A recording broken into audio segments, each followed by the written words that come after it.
Now we stopped at the chapter of something weird, and now we're going to read the chapter as well as the whole entire rest of the book. So here we go, on with something weird from the book Horrible Harry and the Dead Letters. Here we go. Something weird. Thursday morning, after everyone drew a piece of paper from the class journal and got busy writing, I just stood up and looked around. Has anyone seen my rainbow bookmark? It isn't in my desk. I don't see my bookmark either, Sandy replied. I put it inside Harry's book. It was on page 45.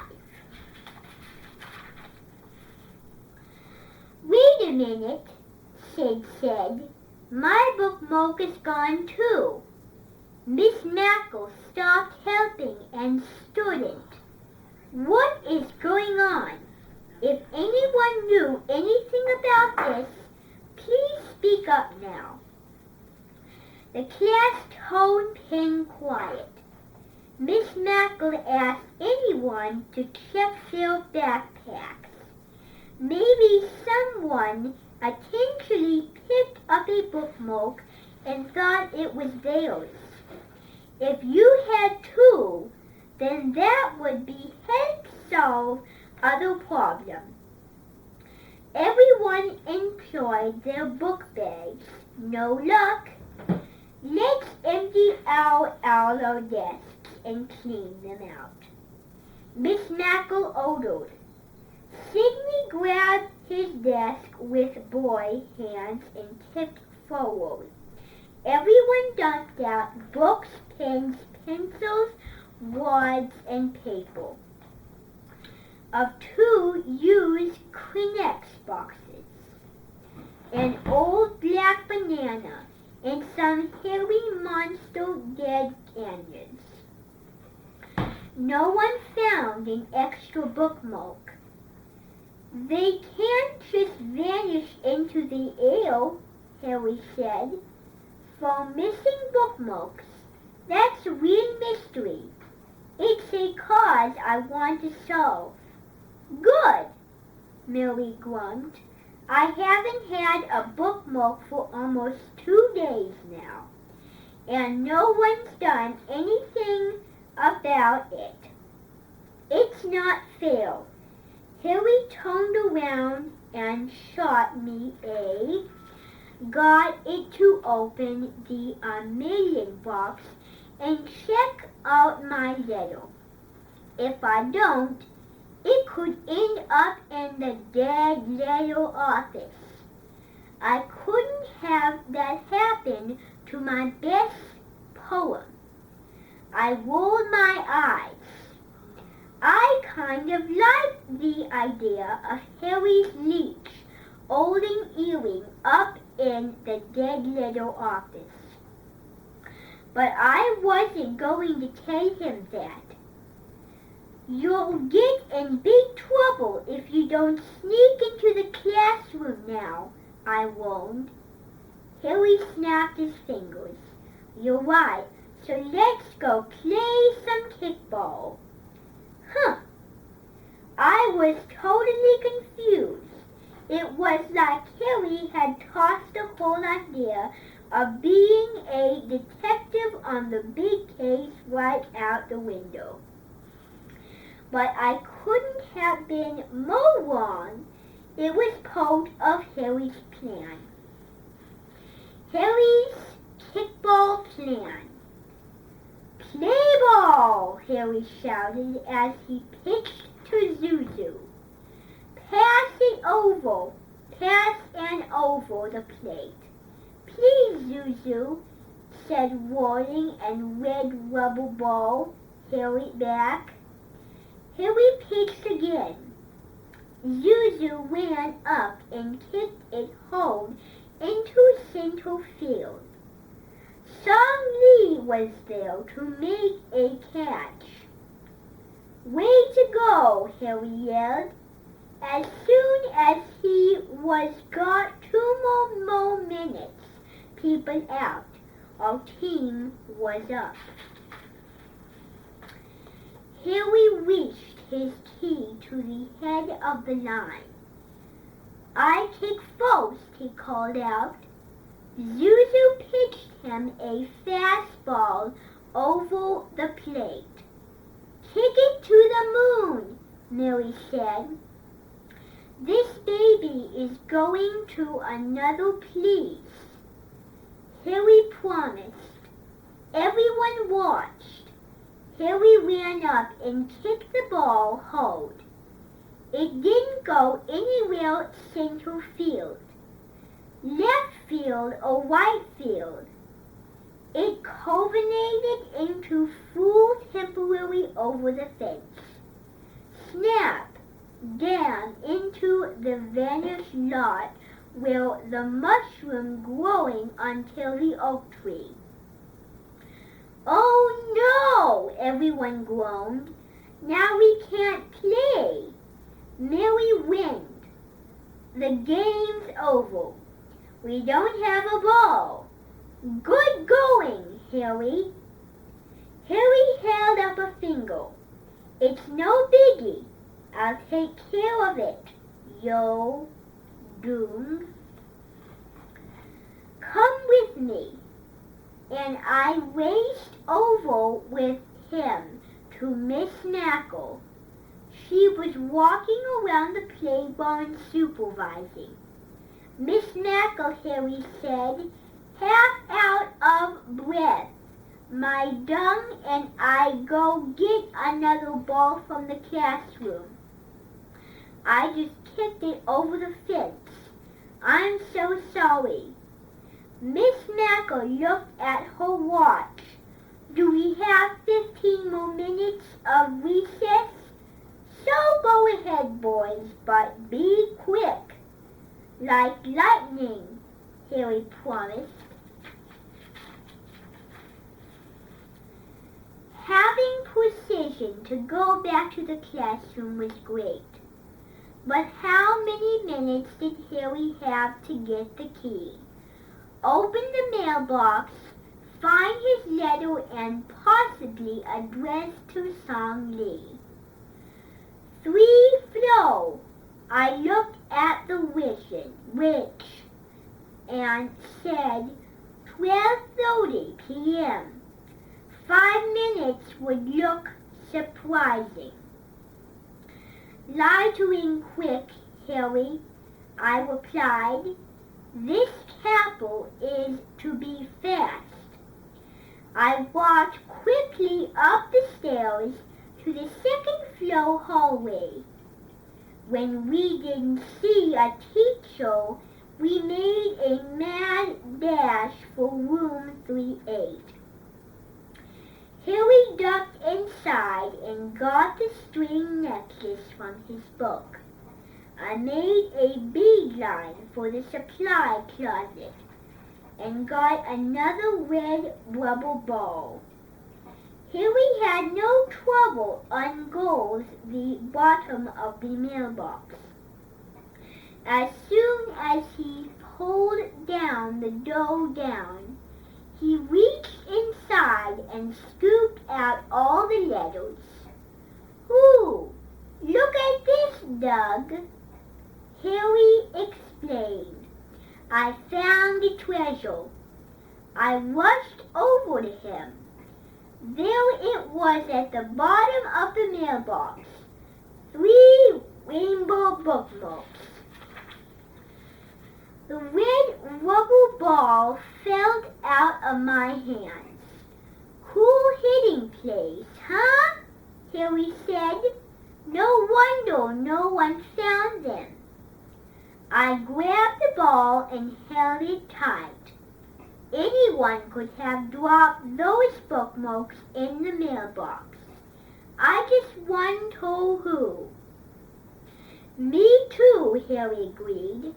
What? What are you going to do with them? I asked, cheeking my watch. Harry slowly shook his head. Nothing. I'm going to leave them right where they are. I'll let Mary find them when she opens the mailbox after recess.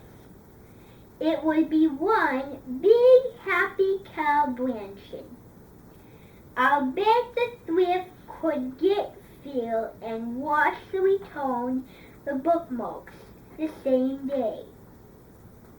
I looked at my watch again. Harry, it's been almost 4 minutes. If we don't leave now, we're doomed. You're right, Doug. Help me push these letters back into the mailbox. I did. Harry slammed the door shut and hung up the key, and we took off. As soon as the kids saw us running out of the building with the rubber ball, they all cheered. I was relieved. We made it! So did you remember to put Song Lee's address on her letter, I asked? Harry slowed down and bumped himself on the head with the ball. Man, I can't believe it. I completely forgot. I guess you're more of a divisor than a potent, I said. Yeah, Henry moaned. I'll find out soon enough about Song Lee's letter. Play ball, we all shouted. The mailbox treasure. When we got back to the room after recess, it was past office time. Harry and I couldn't wait to hear anyone cheer when they saw the treasure Mary and we could jump into the air. We stood next to her while she was unveiling the mailbox. I need room, you guys, also sounded.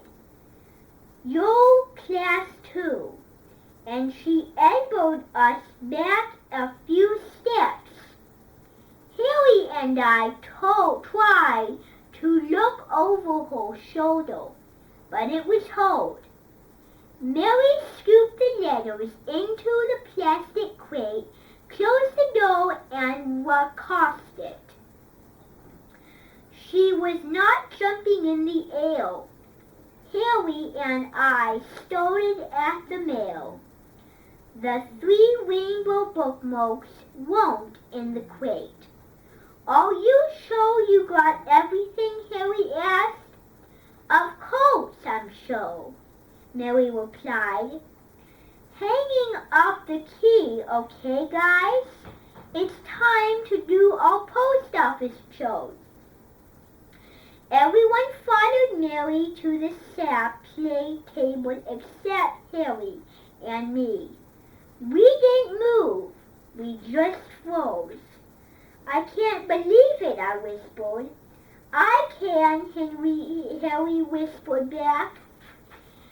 Mary is our 5. She is the one who hid those bookmarks at the mailbox, and she's keeping them there for another day. But why, I asked? What could Mary be thinking? I know what she's thinking, Harry explained. If I can't have a bookmark, no one else can either. I chuckled.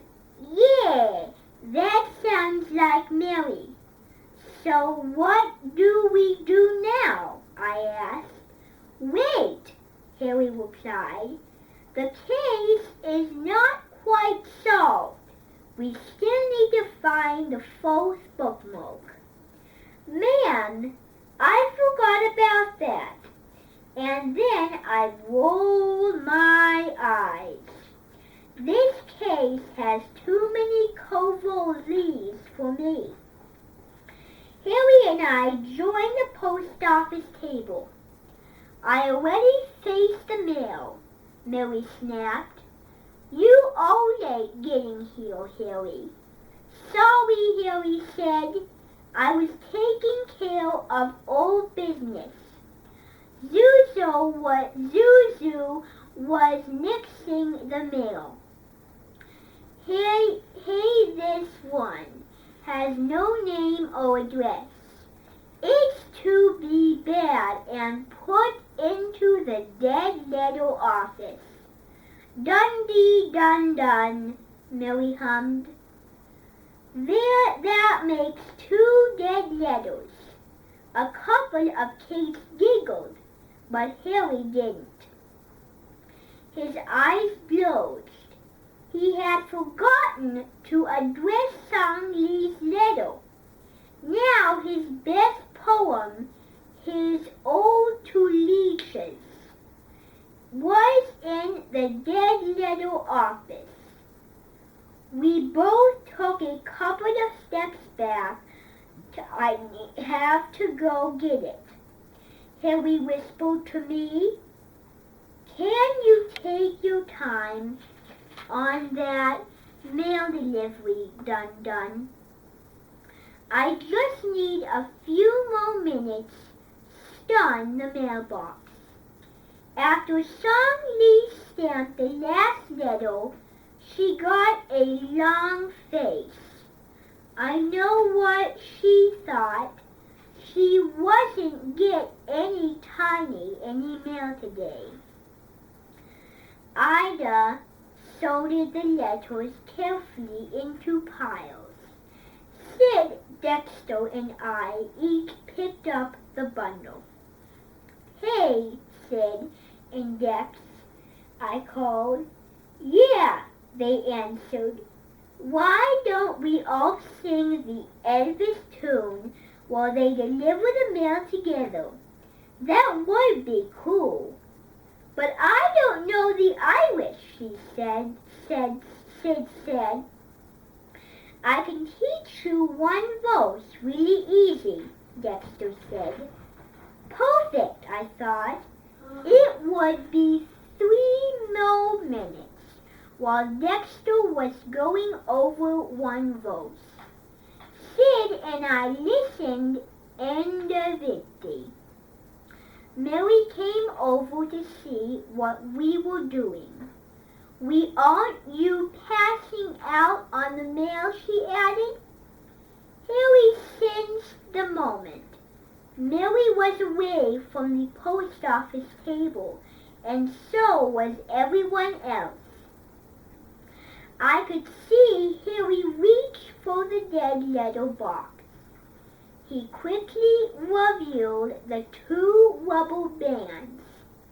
One flew off into the air, but Harry just let it go. After he took the lid off, he passed for a moment. There were 2 envelopes in his hand. I knew what he was thinking. Which one? Suddenly, Harry dropped them both, bent over, and stuffed them in his shirt. I know what this part of a plan. Harry then grabbed his new envelope, licked it, and popped it into the dead letter office pew.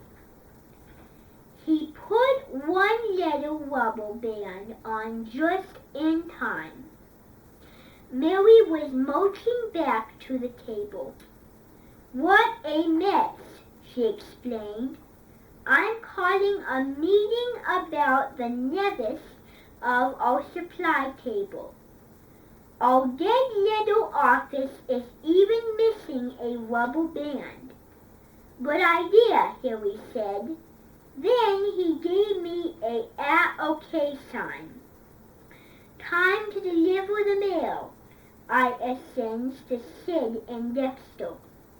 We can sing the first verse now. And that's when we all started singing about blue, blue, blue song shoes. The dead letters. After we made our singing delivery, Harry noticed for me to meet time him in for the library corner. He had the 2 dead letters in his hand. One was the letter to Song Lee. The other had something in it. A letter with 1 sentence and the 4th bookmark. I said. Quickly I covered my mouth.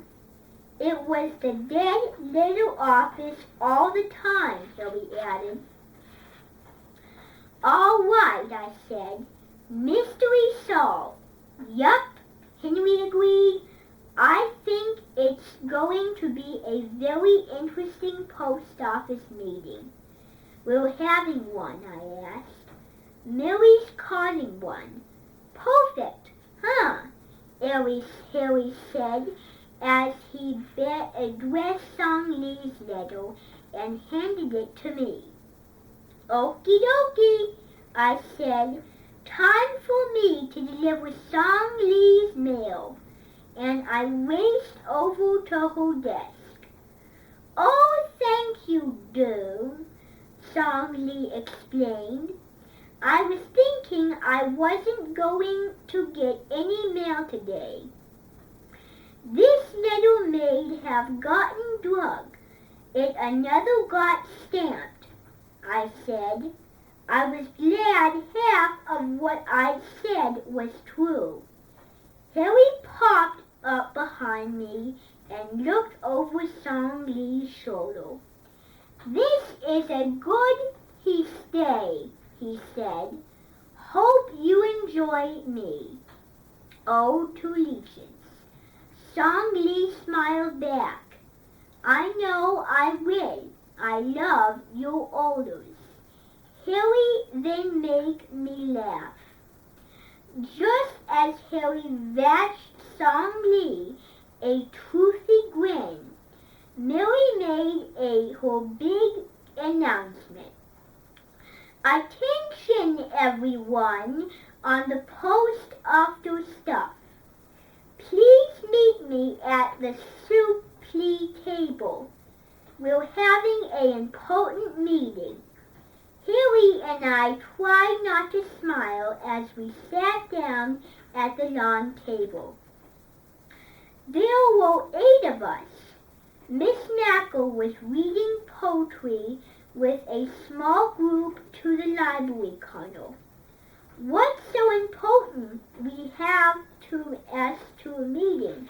Sid asked. Mary stood up. My staff is not working nearly enough. Just look at the mess in our supply table. And my staff needs to be pro bed. Harry, you were so late today. I had to do your show. And the mail delivery was delivered 3 minutes. Dexter and Sid shrugged. Harry raised his hand. Speaking of delivery, I think it's time to deliver this.